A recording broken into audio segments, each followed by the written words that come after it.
गुजरांवाला की तारीख की सबसे बड़ी डकैती का ड्राप सीन। मुल्ज़मान गिरफ्तार। मुल्ज़मान से 7 करोड़ 27 लाख 82 हज़ार रुपये नकदी बरामद। 10 जून को बैंक वैन में मौजूद 10 करोड़ 35 लाख रुपए लूट कर फरार होने वाला बैंक कैश कलेक्शन वैन का ड्राइवर साथी समेत गिरफ्तार कर लिया गया।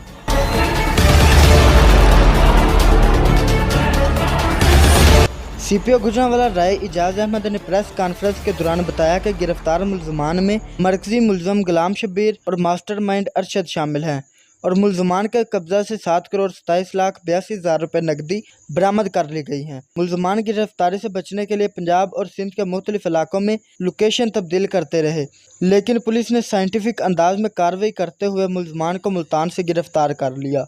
बेहतरीन कारकर्दगी पर सीपीओ राय इजाज़ ने सीआईए और कोतवाली पुलिस की टीमों को शाबाश दी।